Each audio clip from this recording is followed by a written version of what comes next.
Absolutely. Let's do this. To be clear, I'm just going to evaluate what you're doing right here on TikTok, what I think you're doing right, and where I think you can make some improvements. And I'm going to make a lot of assumptions about your goals because I have no context going into this.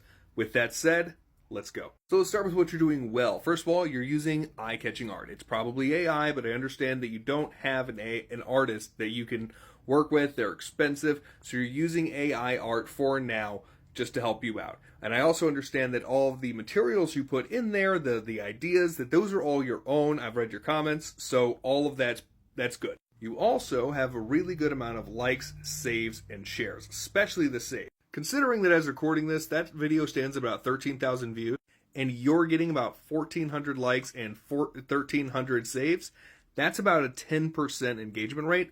That's fantastic. You're also boosting the algorithm by replying to comments, which is wonderful. You're using good music, and you're further optimizing by adding a bit of text here, and you're adding more hashtags than you did in your first video, so I can also tell that you're learning and improving, and that's fantastic.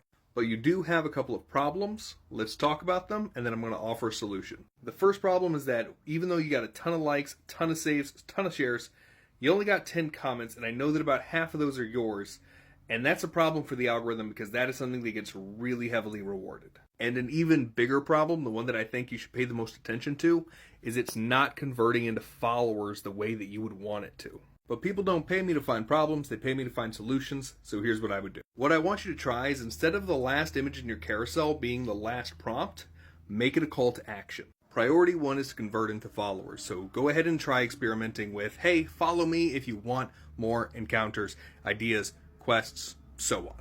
But also experiment with getting people to comment more on your videos. Let me see your character. We can comment with images now. Take advantage of that feature. And, what ideas do you have? Stuff like that. All in all, you're doing a pretty good job. You've been running this for a month. You're getting some traction. You're getting views. You're trying new things. Keep trying new things. Keep experimenting. Keep iterating. And just keep going. And a word to the wise, don't burn out. If you're burning out, slow down. Yes, you can slow down. Okay? You do not have to post at a crazy rate. Make sure that whatever rate you're posting at is something that you can do long term so that you can keep this kind of growth up. Okay? All in all, I'm going to give you a 7.5 out of 10, but you can quickly turn that to an 8 or an 8.5 with the call to actions. For anyone who made it to the end of the video, if you want me to rate your marketing, your channel, let me know. And for anyone who wants to hire me, I'm $25 an hour. I'm a professional marketer with years of experience. DM me. Y'all have a good one.